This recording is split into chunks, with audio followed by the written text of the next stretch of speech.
วันนี้นะเราจะมาสอนทำดอกไม้เล็กๆแบบนี้นะเราจะทำเป็นจี้ห้อยซิปเป็นชามนะคะเล็กๆแบบนี้เป็นดอกไม้จิ๋วนะวัสดุอุปกรณ์ของเราวันนี้นะเราจะใช้ไหม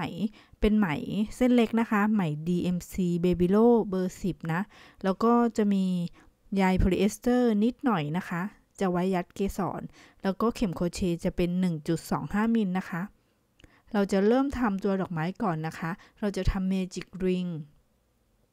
แล้วเราจะถัก 5x นะคะลงใน Magic Ring เริ่มถัก x ตัวที่1นะคะต่อไปเป็น x ตัวที่2ต่อไปเป็น x ตัวที่3 x กับ Single Crochet เป็นตัวเดียวกันนะคะจะเรียก x หรือเรียก Single Crochet ก็ได้ค่ะนี่ค่ะเมื่อเราได้ 5x หรือ 5 Single Crochet ในห่วงนะคะให้ดึงห่วงนะมันก็จะชิดเข้าหากันแบบนี้อันนี้เป็นแถวที่1จบแล้วนะคะต่อไปเริ่มแถวที่2นะเราจะปิดแถวที่1ด้วยการถัก slip stitch หรือว่า C นั่นเองแล้วก็ขึ้น1โซ่นะคะแถวที่2นี้เราจะถัก 5V นะคะหรือ5 increase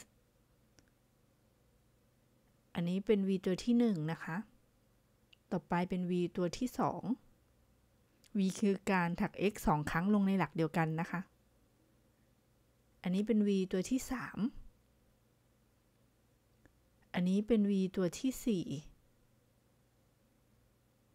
ต่อไปนะคะจะเป็น V ตัวที่4ต่อไปเป็น V ตัวที่5นะคะมันจะทำให้แถวนี้คือแถวที่2จะทำให้แถวนี้ได้10หลักนะคะนี่ค่ะทีนี้เราจะปิดงานแถวที่2นะคะถัก slip stitch แล้วก็ถักโซ่ขึ้นไป4โซ่นะคะต่อไปเราจะถักลาย treble crochet นะคะ treble crochet 4 treble crochet แล้วค่อยรวบห่วงพร้อมกันมันจะเป็น treble crochet together นะคะเป็นภาษาอังกฤษโดยเราจะแบ่งเป็นหลักละ2 treble crochet นะคะหลักแรกก็จะถัก2 treble crochet หลักต่อไปก็ถัก2 treble crochet เราค่อยรวบห่วงพร้อมกันนะคะพอรวบห่วงเสร็จนะคะก็ถัก4โซ่แล้วก็ไป slip stitch ที่หลักถัดไปนะคะเราก็จะได้กลีบดอกไม้กลีบที่1นะคะกลีบที่2ก็ทำซ้ำแพทเทิร์นเดิมนะคะเราก็จะถัก4โซ่พันหัวเข็ม2ครั้งดึงขึ้นมาแล้วก็ปลดทีละ2แล้วก็พันหัวเข็ม2ครั้งแทงเข็มลงไปที่เดิมแล้วก็ปลดทีละ2นะคะพันหัวเข็ม2ครั้งแทงลงไปที่หลักถัดไปแล้วก็ปลดทีละ2เราจะเหลือห่วงสุดท้ายไว้ที่เข็มนะคะของแต่ละ treble crochet อันนี้เป็น treble crochet ตัวสุดท้ายแล้วค่ะปลดทีละ2ห่วงแล้วก็รวบพร้อมกันถัก4โซ่แล้วก็ slip stitch ลงที่หลักถัดไปเพื่อเริ่มกลีบต่อไปนะคะ4โซ่แล้วก็ treble crochet ตัวที่1 treble crochet ตัวที่2 treble crochet ตัวที่3 treble crochet ตัวที่4แล้วก็รวบห่วงพร้อมกันนะคะแล้วก็ถัก4โซ่ slip stitch ลงที่หลักถัดไปถักขึ้นไปอีก4โซ่นะคะก็ถัก treble crochet ตัวที่1 treble crochet ตัวที่2 treble crochet ตัวที่3ในหลักถัดไปตัวที่4ในหลักเดิมแล้วก็ถัก4โซ่นะคะรวบห่วงพร้อมกันก็คือ together นะคะอันนี้เป็นกลีบสุดท้ายแล้วก็คือทำซ้ำแพทเทิร์นเดิมนะคะ5ครั้งก็จะได้5กลีบพอดีแพทเทิร์นก็จะเหมือนเดิมเป็นลาย treble crochet ที่เป็นภาษาอังกฤษนะคะถ้าภาษาไทยก็จะเป็นพอ2คอนะคะก็คือพันหัวเข็ม2ครั้งปลดทีละ2ห่วงทีนี้นะเราจะทำแพทเทิร์นเดิมแบบนี้2ชิ้นนะคะชิ้นแรกเราก็เก็บปลายไหมมัดปลายไหมให้เรียบร้อยนะคะส่วนชิ้นที่2เราจะไว้ปลายไหมไว้ยาวนะคะเพื่อที่เราจะเย็บประกบกัน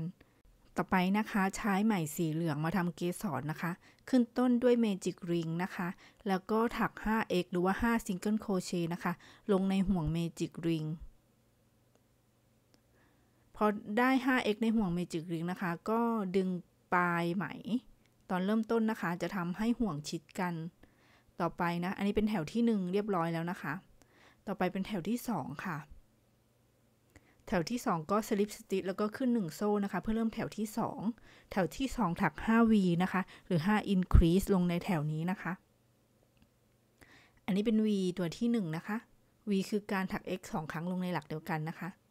ต่อไปเป็น V ตัวที่2ก็ถักไปจนครบ V ตัวที่5เลยนะคะหรือบางครั้งถ้าเราไม่อยากถักแบบปิดทุกแถวก็ถักเป็นก้นหอยวนไปเลยก็ได้นะคะพอจบแถวนะอันนี้เราก็ slip stitch เพื่อปิดแถวที่2แล้วก็ขึ้น1โซ่เพื่อเริ่มทำแถวที่3ส่วนแถวที่3นี้เราจะถัก 10x นะคะ 10x ลงในแถวที่3หรือว่า10 single crochet นะคะลงในแถวที่3เราก็ถักไปเรื่อยๆจนจบแถวเลยนะคะพอทำจนถึงแถวที่3จบสุดท้ายแล้วนะคะให้ปิดงานแบบ invisible finish นะคะเราจะเหลือปลายไหมไว้ยาวสักนิดนึงนะคะเพราะว่าเราจะเอาไว้เย็บเราจะปิดงานแบบ invisible finish เพื่อให้แบบขอบมันเรียบเสมอกันนะคะทีนี้เราจะมาเย็บเกสรนะคะติดกับดอกไม้ก็คือชิ้นที่1นะคะเราจะเย็บติดโดยวิธีการแบบแทงเข็มขึ้นลงแบบนี้นะคะแล้วเราจะใส่ใยโพลีเอสเตอร์นะคะเล็กน้อยเพื่อให้แบบมันนูนๆเนื่องจากว่าเกสรของเรามีชิ้นเล็กมากๆใช่ไหมคะเราก็จะไม่ได้ใส่เยอะเราจะใส่ใยนิดนึงแล้วก็ใช้แหนบนะคะช่วยในการใส่ใยเพราะว่าชิ้นค่อนข้างเล็กนะเราจะแบบใช้นิ้วของเราแบบแหย่เข้าไปไม่ได้เราจะใช้แหนบเป็นตัวช่วยนะคะ